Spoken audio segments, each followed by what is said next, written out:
Ikinararangal ko pong ipahayag sa inyo ang isang lalaki at 3 babae na may kabuoang 4 sa elementarya. 4 na pong lalaki at 67 babae na may kabuoang 107 sa sekundarya na natamo ang kasanayang itinakda ng kurikulum ng Alternative Learning System at nakapasa sa 2010 Accreditation and Equivalency Test.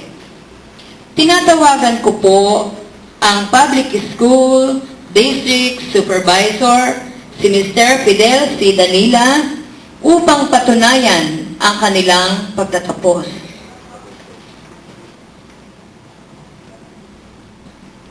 Batay sa pahayag ni Ginang Adora Hernandez na kayo, na natamo ninyo ang mga kasanayang tinakda ng BALS or Bureau of Alternative Learning System at kayo ay opisyal na nakapasa sa 2010 ANE test. Pinatutunayan ko ang inyong pagtatapos. Inaanyayahan ko po si Ginang Miguela Marasigan, EPS1, at taga-Masid Pansangay sa ALS para sa kanyang pagpapatibay.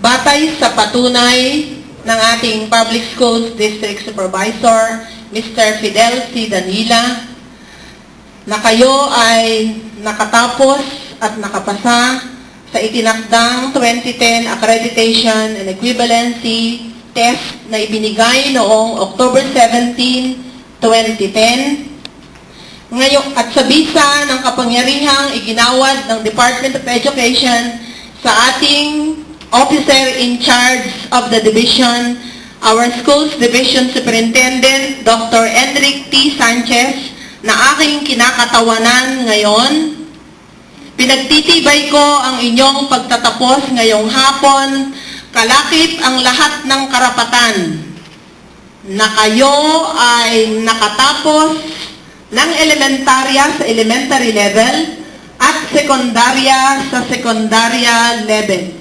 Ito ay ginagawad ngayong ika-25 ng Marso 2010.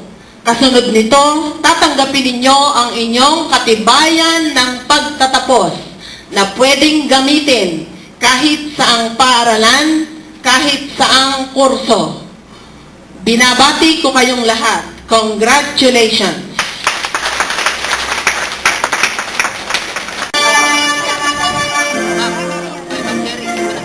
Barnedo Michelle B. Bautista Mary Ann R. Gonzalez Maria Jana C.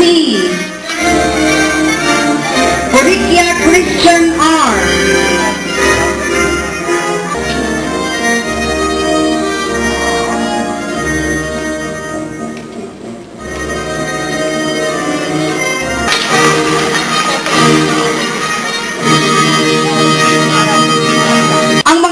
Kung ito, ang mga learners na ito ay nabigyan ng medalya, gusto ko lang pong i-emphasize na meron po itong binasihan.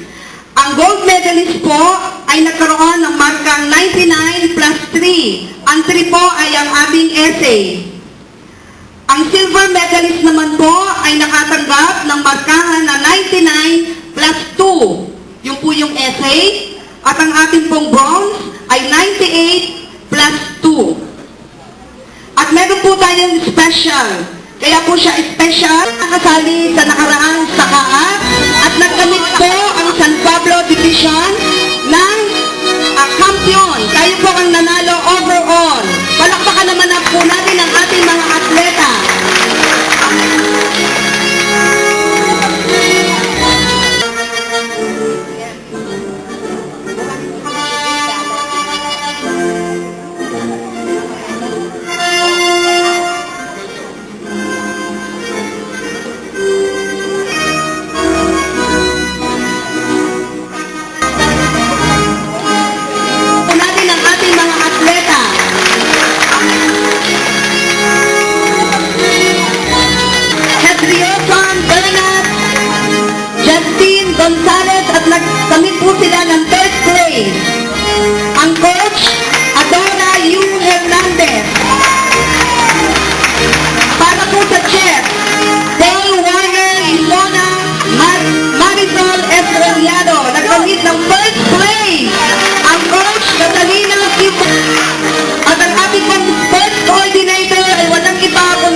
Ginoong Leonardo R. Esturas. Honorary Champion Arts Istakao. Palakpakan natin sila. Yan po ay patikim lang. Sa next year, dadami na po ang ating mga players at ang ating mga champion.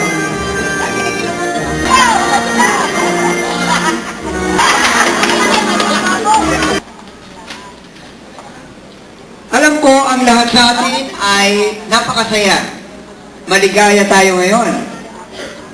Lalo na itong ating mga magsisipagtapos sa hapong ito.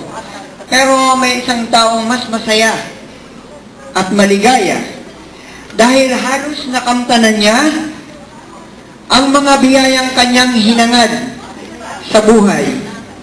Nasabi ko ito dahil sa kabila ng maaga siyang nag-asawa